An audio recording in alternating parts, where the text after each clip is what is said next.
எங்க கிட்ட 1 வருஷம் தான் டைம் இருக்கு. அதுக்குள்ள நாங்க எல்லாரும் சேர்ந்து இந்த ஜந்துவை கொலை பண்ண முடியலனா பூமியே ஒரு சரித்திரம் ஆயிடும்.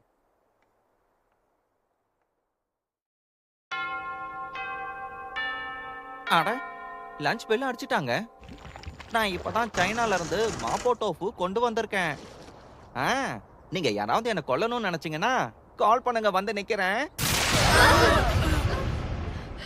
என்னப்பா இவரு டக்குன்னு இந்த மாதிரி காணாம போயிட்டாரு? கண்ணிமிக்கிற நேரத்துல உலகத்தையே சுத்திட்டு வந்துருவான் போல இருக்கே. மிசைல் அனுப்புனா கூட யாராலையும் இவனை ஷூட் பண்ண முடியாது போல இருக்கு. ஒலியை விட வேகமா போகும்போது கூட டெஸ்ட் பேப்பருக்கு மார்க் போட்டுட்டே போகுது பாரு. நிஜமாவா? பேப்பர்ல கொஞ்சம் டிராயிங் கூட போட்டிருக்குப்பா. ஆனா அவரு எல்லாருக்கும் ரொம்ப நல்லா கத்து கொடுக்கறாரு இல்லையா? அது உண்மைதான். அவர் அந்த மாதிரி எனக்கு சொல்லி கொடுத்தனாலதான் மேக்ஸ்ல நான் இப்ப டாப்பரா இருக்கேன் தெரியுமா? ஆ இருந்தாலும் நாம இருக்கிறது கிளாஸ் இ மறக்க கூடாது. அவனை எப்படியாவது நம்ம தான் கொன்னே ஆகணும். ஆமா, அவன் எப்படிப்பட்டவனா இருந்தாலும் அவன் தான் எங்க எல்லாரோட டார்கெட்டும். ஆனா அவன் சொல்லி கொடுக்கறத மத்த டீச்சர் சொல்லி கொடுக்கற மாதிரி தான் இருக்கு. எப்படி பார்த்தாலும் கொலை பண்ற ஒரு விஷயம் இல்லைன்னா அவன் ரொம்ப நல்ல டீச்சர்னு அவனை பாராட்டலாம். ஆனா எங்களோட இந்த இ கிளாஸ் எல்லா கிளாஸை விட கொஞ்சம் வித்தியாசமானது. ஏய் நெகிசா, ஆ? எங்க கூட கொஞ்சம் வாயேன். நம்ம எல்லாருமா சேர்ந்து ஒரு சின்ன பிளான் போடலாம். ஆ.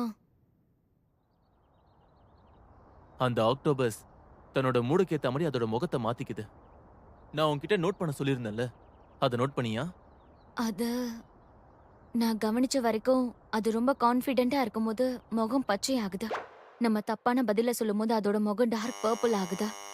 நம்ம சரியான பதில சொல்லும்போது பிரைட் ரெட் ஆகுது.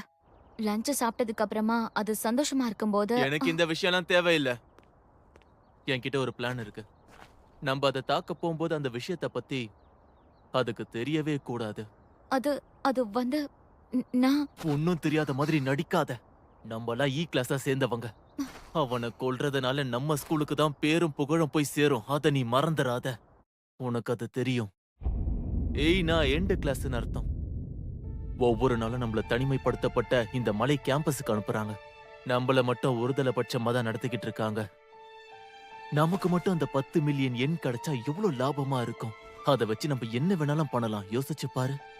நமக்கு கடவுளா கொடுத்த வாய்ப்பு இது. இதை நம்ம என்ன ஆனாலும் இழக்க கூடாது. எப்படியாவது நான் சொல்றத மட்டும் நீ சரியா செஞ்சிரு. சொதப்பிடாத என்ன? ஏ நகிசா, இவ பேரு நகிசா. இவ இ கிளாஸுக்கு போக போறா.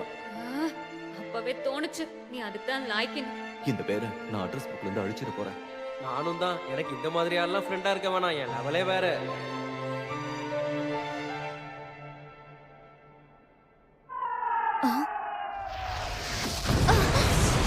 ஹாய், நான் திரும்பி வந்துட்டேன்.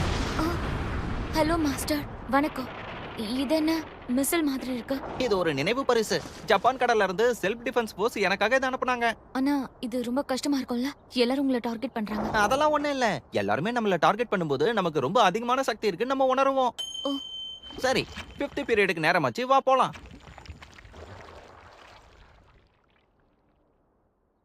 சரி, இந்த விஷயத்தை நான் யோசிக்கவே இல்ல. எல்லாரும் நம்மள டார்கெட் பண்ணும்போது நாம பெரிய ஆள்னு அர்த்தம். எல்லாருக்கும் தான் சக்தி வாய்ந்தவனா தெரியுறோங்கிற நினைப்புல அவர் இருக்காரு. ஆனா அது அவருக்கு எவ்வளவு பெரிய அசிங்கம்னு தெரியல. இவரை என்னால சரியா புரிஞ்சுக்கவே முடியல. தன்னோட அழிவை எல்லாரும் ஆசைப்படும் போது அந்த உணர்வு எப்படி இருக்கும்? நான் கணக்கு போட்டு வச்சது எல்லாமே உன்னால வீணா போச்சு. ஆனா இதுல ஒரு நல்ல விஷயம் என்னன்னா, இனிமே நான் உன்னோட மூஞ்ச பார்க்கவே வேணாம்.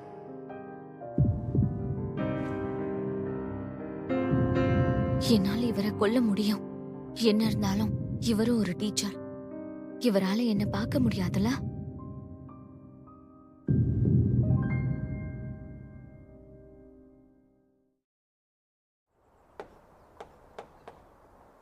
சரி, நல்லா பாத்துக்கிட்டீங்களா?